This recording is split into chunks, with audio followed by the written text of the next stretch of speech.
Hey everyone, welcome in and welcome back to our CWC group portion of Winning the War in Your Mind. And this week we're going to be discussing the reframe principle.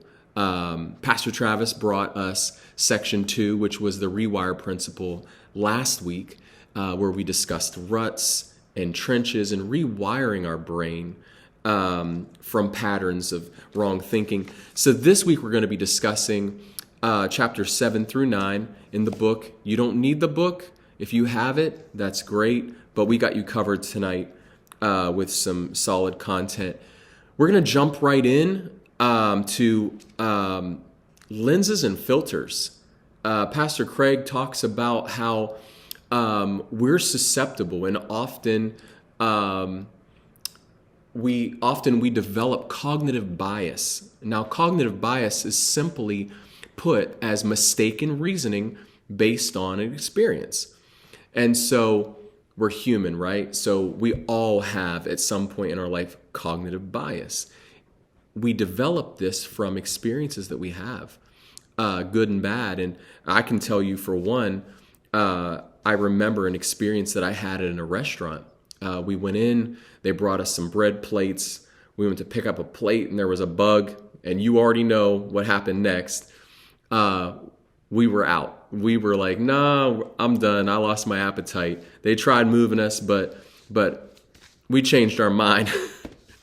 And so it shaped my perspective of that restaurant, not only in that moment, but in the future.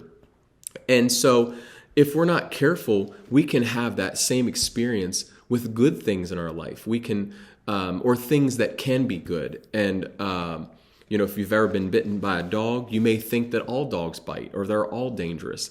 And two people can be in the same room and have different experiences. And so Pastor Craig highlights our cognitive bias and how it can shape the way that we view things.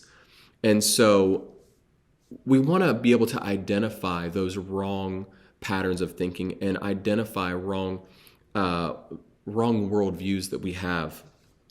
I love how he outlines this even with Paul and how Paul was in prison.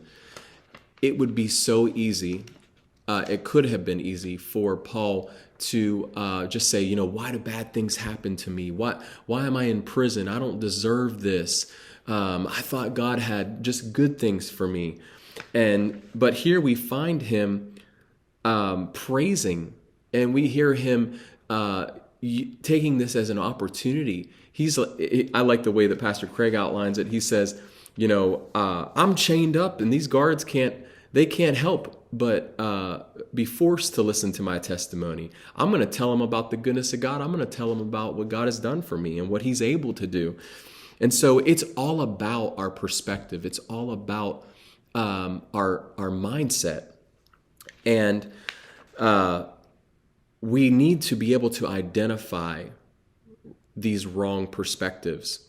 And one way that we can do that is having someone in our life that we trust, that we can be accountable to with our thoughts, and that we're honest with, and that way that person can say, hey, that's wrong, or hey, I think that you may have gotten things twisted.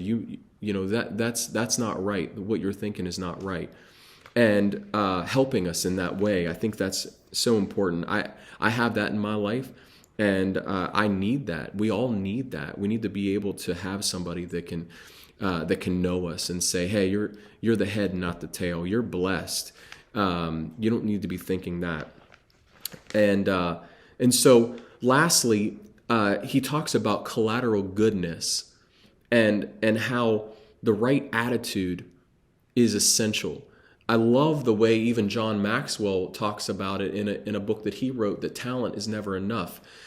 99% of our success in life is our attitude.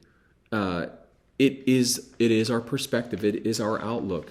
And Pastor Craig says, you will find what you're looking for. God is a God of expectation. If you expect to be blessed, you'll be blessed. If you expect to have a bad time, you may more than likely have a bad time.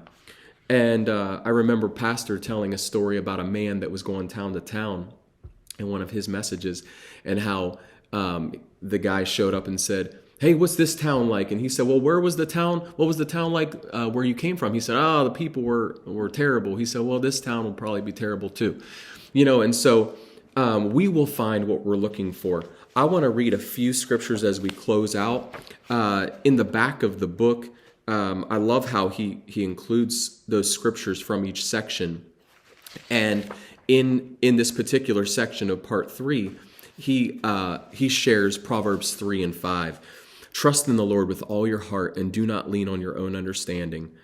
Our way of thinking will always lead us to a very a limited place. But if we have the heart of God, if we have the mind of Christ, then we're leaning on the everlasting arm. We're leaning on God, and he is able to do exceeding and abundantly above all that we could ever ask or think. And he said, in all your ways acknowledge him, and he will make straight your paths.